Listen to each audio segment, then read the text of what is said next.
Olá, bom dia, bom dia, bom dia. Um excepcional dia a todos, um excepcional sábado. Vamos lá para mais uma pílula do Evangelho, mais um estudo onde nós podemos aplicar no nosso dia a dia aquele versículo bíblico.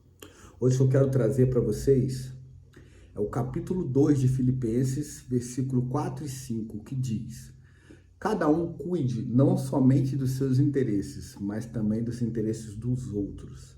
Seja a atitude de vocês a atitude de Cristo. Eu poderia encerrar esse vídeo e falar, vai cuidar da sua vida, mas não é esse o intuito, né? Isso é um bordão de uma pessoa que me mentoreia, eu estudo com ele, mas quem conhece sabe, vai cuidar da sua vida. Mas aqui, o que Paulo vem trazer aqui através desse versículo, vamos um pouquinho anterior. O que é esse livro de Filipenses? Filipenses era uma igreja de Filipe, se eu não me engano, e uma igreja que Paulo abriu. Toda igreja que ele abria, ele ia passando em cidades, abrindo igrejas e depois mandavam cartas para ele para contar de dificuldades sobre a igreja, pedindo instruções a ele, e ele devolvia as cartas à luz dos ensinamentos do cristianismo, que ao que ele aprendeu, ele ensinava daquela forma, ó, a palavra diz isso e aquilo, que eu aprendi com a minha experiência com Cristo, que na Bíblia fala que ele conheceu o segundo céu, teve uma experiência com Deus ali muito forte, então ele era muito instruído por Deus. E ele passava ensinamentos através dessa instrução divina que ele tinha, apesar dele não ter convivido com Jesus, mas foi um dos que mais produziu para o Evangelho. Para o Evangelho não, o Evangelho é os 4 primeiros livros, para o Novo Testamento. E aqui, o que Paulo está alertando a igreja aqui de Filipos? Ele está alertando sobre a importância da gente se preocupar com a coletividade, não só com os nossos desejos próprios. E ele ressalta no versículo seguinte que seja a atitude de vocês a mesma de Cristo. Então, peraí, vamos lá. Qual foi a atitude de Cristo? A atitude de Cristo foi a melhoria íntima de todos, da coletividade. Ele nunca fazia nada em prol dos seus desejos próprios e em prol de si próprio, sempre da coletividade, do bem-estar de todos ou da evolução de todos. E aonde nós podemos aplicar isso no nosso dia a dia, em diversas áreas. Vou citar a minha área, eu dirijo, eu sou motorista. Então, se eu tô andando na rua, eu chego no engarrafamento, por exemplo. Não, eu tô numa via. A via, para explicar melhor aqui, eu tô na principal, vem uma transversal de tamanho inferior, a preferência é minha. Mas se quem tá adentrando ali é um ônibus, na hora eu paro para dar preferência para o ônibus, sendo que a preferência era minha. Por quê? Se fosse um carro, a gente estava em pé de igualdade, então a preferência devido à lei, à legislação de trânsito é minha. A do ônibus também, só que a do ônibus, ele não está ele sozinho ou ele mais 2, 3 pessoas. Tem 40, 50 pessoas ali.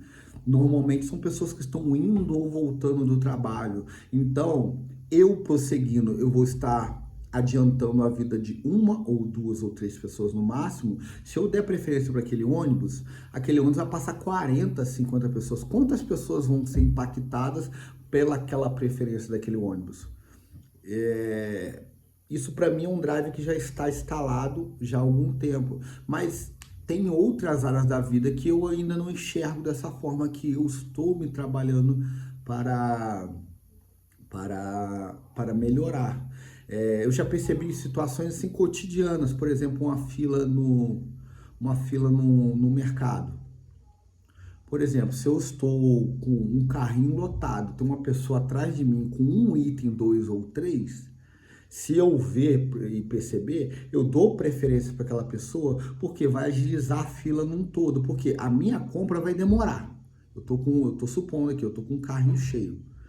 Se eu passar na minha vez, que é minha, é mérito meu, eu cheguei antes, tudo é um direito meu, tudo bem, não tem nada de errado. Só que se eu pensar na coletividade, esvaziar aquela fila, pelo menos com uma pessoa a menos, que está com um ou dois itens, eu vou ajudar num todo a quem está lá no final, a diminuir essa fila. Eu não sei se eu estou conseguindo ser claro, mas eu vou tentar achar outros exemplos aqui. É uma coisa que por lei você tem que fazer, mas é um caso que nem precisava da lei. Por exemplo, você dá preferência para uma ambulância, para uma viatura policial, porque ele vai ajudar pessoas que estão correndo risco de vida. Então, é só você tirar o que a lei te exige, por exemplo, estou citando o trânsito, você esquecer da lei e fazer o que você faz pela ambulância, pela viatura, pelo corpo de bombeiro, por circunstâncias que têm o mesmo efeito ou parecido, que é o que? Você pensar primeiro na coletividade à frente dos seus desejos próprios.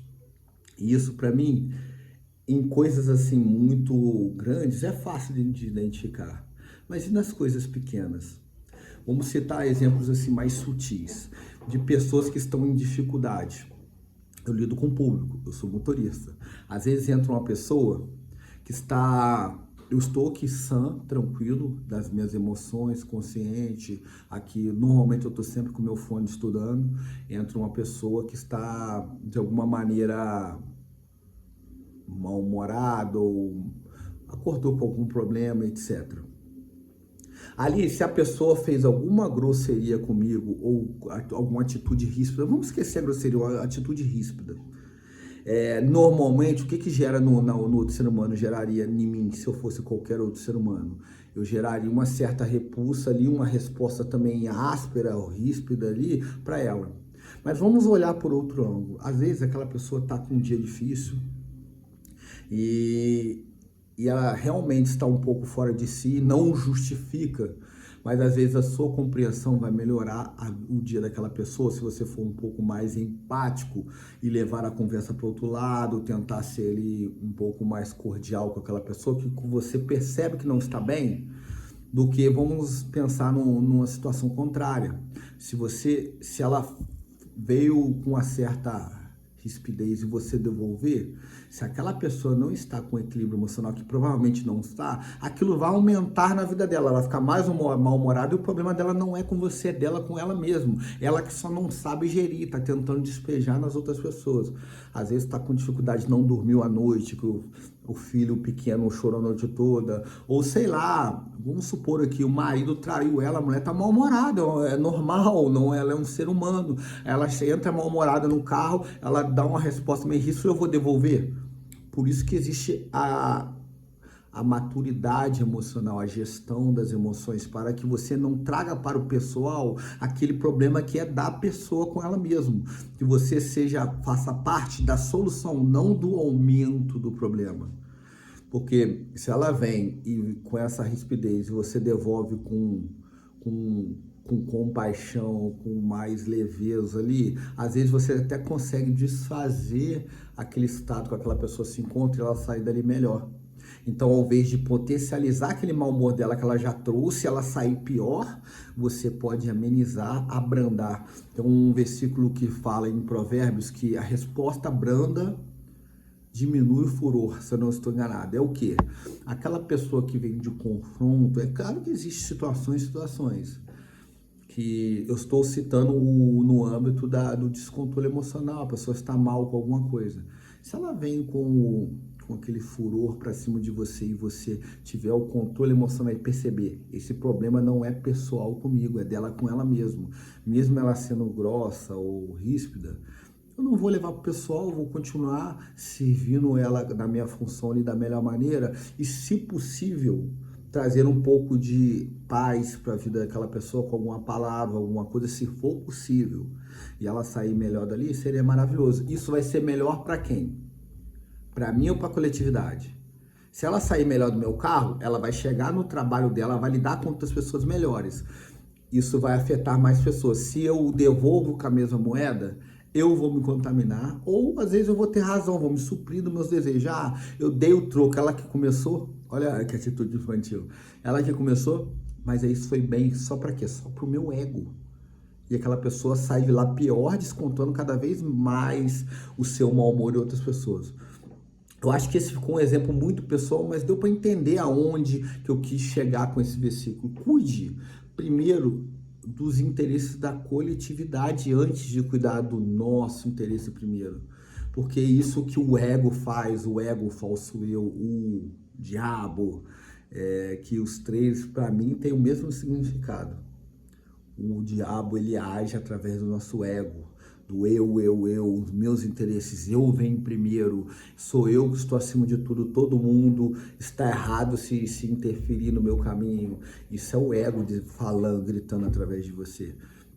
Então eu citei exemplos de uma coletividade maior ali, por exemplo, do ônibus. Eu citei um exemplo de um tete a tete você com uma pessoa onde que você pode quebrar aquele mal-estar e acabar com aquilo dali e afetar mais pessoas positivamente, ou você pode aumentar aquele mal-estar ali e afetar mais pessoas também.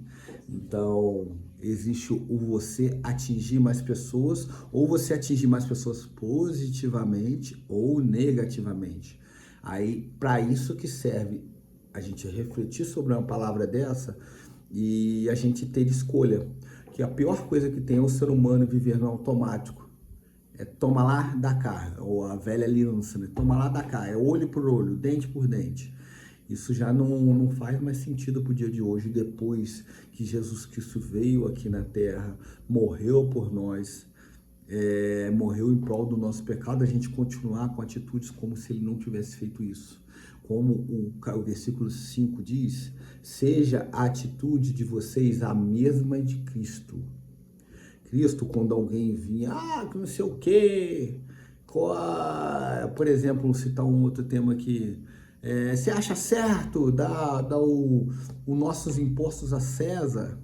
Em vez dele aumentar aquele furor dele, tá errado mesmo. Ele faz outra pergunta. Qual a cara que está nessa moeda? É de César. Dá a César o que é de César e dá a Deus o que é de Deus. O que ele está dizendo ali? Se você desapegar das coisas do mundo, desse furor que você tá, você vai dar a Deus o que é de Deus e nada disso mais vai te abalar. E hoje eu enxergo isso. Eu estava até falando isso com a minha namorada hoje. Ela fazendo a gente conversando sobre a questão, você tá feliz e tudo. Eu falei, realmente, eu estou muito feliz. Tá tudo bem na minha vida, mas se não tivesse, eu estaria muito feliz também. Porque a minha felicidade não está atribuída a nada aqui no mundo exterior. Se eu tenho namorado ou não, se meu carro tá bom ou não, se eu tenho emprego ou não, se eu moro num lugar legal ou não. Eu estou feliz independente de onde eu estou, porque a minha felicidade, ela vem de dentro para fora, não de fora para dentro. E quando a gente começa a mudar a nossa percepção em relação a isso, o que é importante é o que vem de dentro para fora, a gente trabalhar o que tem lá dentro, porque o lá fora a gente não vai mudar.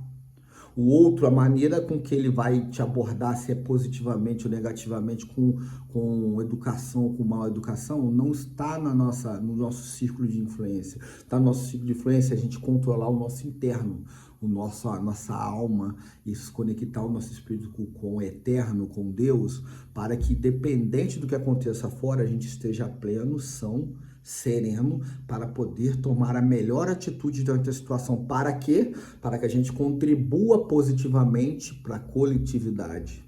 Era isso a analogia que eu queria trazer desse versículo para o nosso dia a dia. Eu poderia citar diversos outros exemplos aqui, talvez que conecte mais com você. Mas o principal é que você esteja a sua atitude como a de Cristo. Então é essa analogia que eu queria trazer para o nosso dia a dia. Queria desejar um excepcional dia a todos, um excepcional sábado. E lembre-se, hoje o dia vai ser incrível. Até amanhã.